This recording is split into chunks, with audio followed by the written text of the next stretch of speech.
When we think of the great explorers, we typically remember them for achieving their goals, right? But today I'm going to tell you the story of Sir Ernest Shackleton and his trip to Antarctica. Now, his goal was to lead the first group to cross Antarctica on foot. However, he never reached this goal. In fact, everything went terribly wrong. So why do we remember Shackleton? Because of the great leadership he showed during the trip. Shackleton left England in 1914 on the ship the Endurance. He had a crew of 28 men, including the ship's officers and sailors, and some scientists who came along to do research. In January 1915, they entered the Antarctic Circle. However, it was colder than normal, and the ocean was full of ice. And the Endurance soon became stuck. Shackleton and his crew realized they'd have to wait 10 months until November, which is springtime in the Antarctic Circle, for the ice to melt. So, there they lived, on the ship, stuck in the ice and waiting for spring. Now, Shackleton, who was called the boss by his men, kept their morale up by keeping them busy. Now, in those days, ship's officers and scientists didn't usually interact with sailors. The officers and scientists usually got better food and lived in better conditions. But Shackleton needed everyone to work as a team and not as individuals. So, everyone shared the jobs on the ship. The officers and scientists labored right beside the sailors, cleaning the floors, and the sailors helped with the science experiments. Everyone ate the same food together at the same table.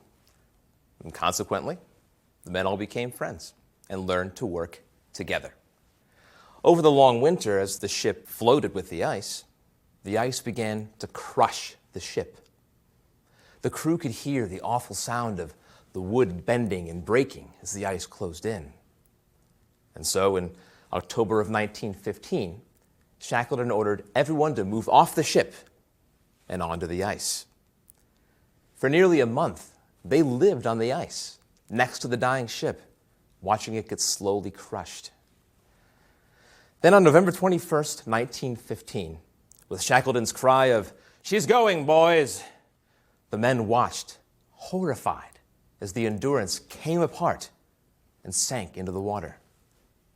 But even when everything seemed hopeless, Shackleton didn't give up.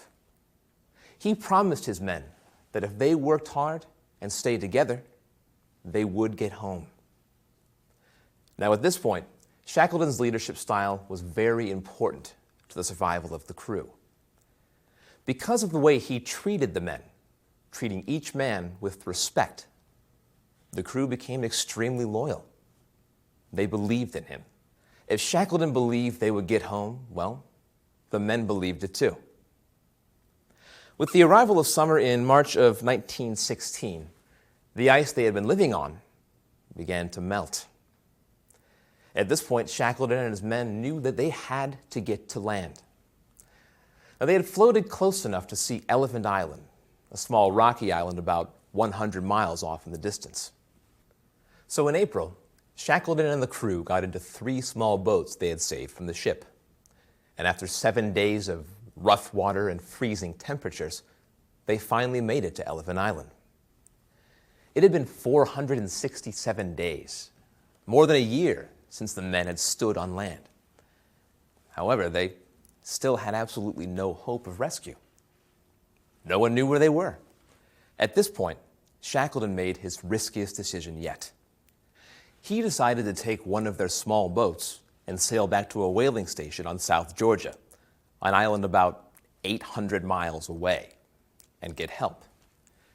He left Elephant Island with 5 men, promising to return and rescue the others.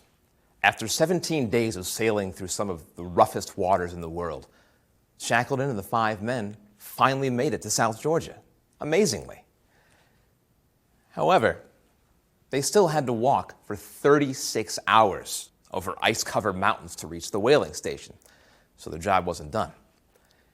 And when they walked inside, as the story goes, the station manager took one look at these guys and said, "Who are you?"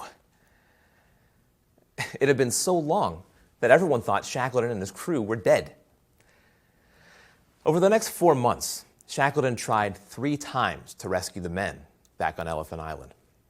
But the sea was still full of ice, and the ships couldn't make it. Meanwhile, the men on Elephant Island were surviving, but had started to lose hope. They began to think that Shackleton had never made it to South Georgia, and that they'd be stuck in Antarctica forever.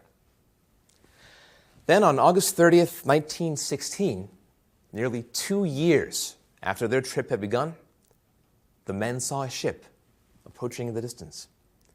They ran to the beach, waving and shouting. It was Shackleton, coming to rescue them. Shackleton, from the ship, counted the men on shore and cried with happiness when he saw that they had all survived. He'd kept his promise to them. For this, Shackleton is credited as one of the great heroes of the time.